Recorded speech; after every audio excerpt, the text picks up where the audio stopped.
શ્રી ખોડિયાર માતાજીના પ્રાગટ્ય અંગેની જે કથા મળે છે તે મુજબ મહાદેવના વરદાનથી 1200 વર્ષ પૂર્વે માં ખોડલ અવતર્યા હતા. આશરે 11મી સદીની આસપાસના સમયની આ વાત છે. ભાવનગર જિલ્લાના બોટાદ તાલુકાના રોહિશાળા ગામમાં મામડિયા નામે એક ચારણ રહેતા હતા. તેઓ વ્યવસાય માલધારી હતા અને ભગવાન શિવના પરમ ઉપાસક હતા. તેમના પત્ની દેવળબા પણ ખૂબ જ માયાળુ અને ઈશ્વર ભક્તિમાં લીન રહેવા વાળા હતા. તેઓ માલધારી હોવાથી ઘરે દૂધણાને લીધે લક્ષ્મીનો પાર ન હતો, પણ ખોળાનો ખૂંદનાર ન હતો.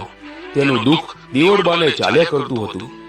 મામડિયા અને દેવળબા બંને ઉદાર, માયાળુ અને પરગજુ હતા.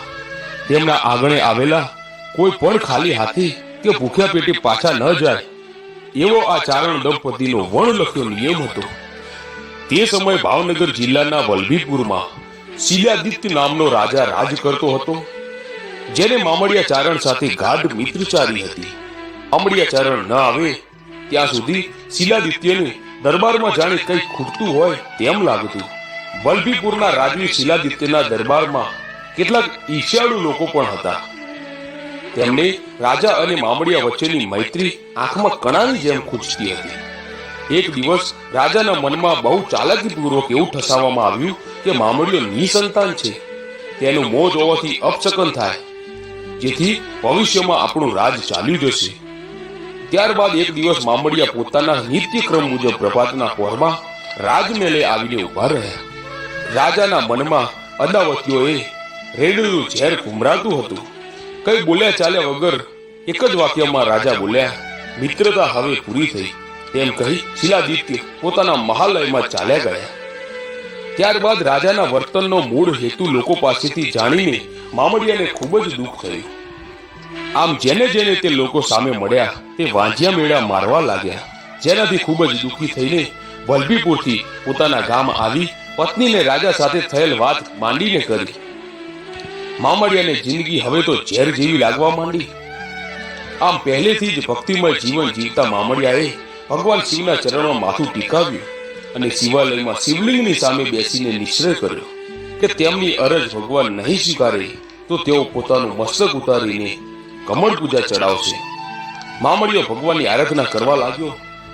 આમ છતાં કઈ સંકેત ના થયા અને પોતાનું મસ્તક તલવારથી ઉતારવા લાગ્યા કે તરત જ ત્રિનેત્રધારી ભગવાન શિવ પ્રસન્ન થયા અને મામડિયાને વરદાન માંગવા કહ્યું.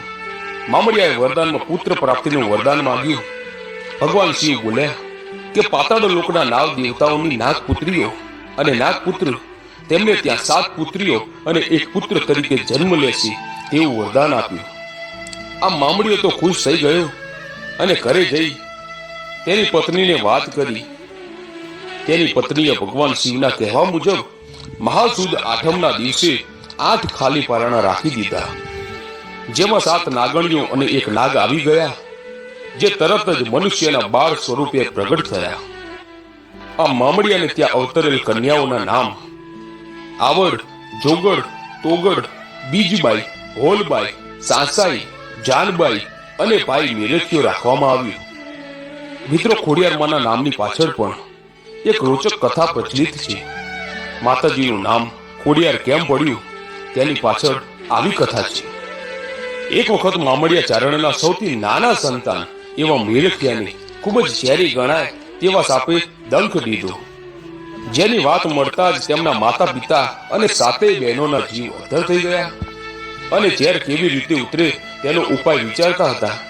તેવામાં કોઈએ ઉપાય બતાવ્યો કે પાતાળ લોકમાં નાગરાજા પાસેથી અમૃતનો કુંભ સૂર્ય ઉગે તે પહેલા લાવવામાં આવે તો મેરખ્યાનો જીવ બચી શકે છે. આ સાંભળીને બહેનોમાં સૌથી નાના એવા જાનબાઈ પાતાળમાં કુંભ લેવા ગયા. ત્યારે તેઓ જ્યારે કુંભ લઈને બહાર આવતા હતા ત્યારે રસ્તામાં તેમને પગમાં ઠેસ લાગી અને તેથી તેમને ચાલવામાં તકલીફ પડતી હતી. આવું બન્યું ત્યારે તેના ભાઈ પાસે રહેલ બહેનોને એવો સંકેત થયો કે આ જાનબાઈ ખોડી તો નહીં થઈ ને. ત્યારે ઝડપથી કુંભ લઈને આવી શકાય તે માટે જાનબાઈએ મગરની સવારી કરી, જેથી તેમનું વાહન પણ મગર જ છે.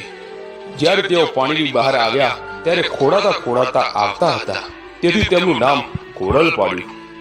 અને ત્યાર પછી લોકો તેમને ખોડિયારના નામથી જ ઓળખવા લાગ્યા.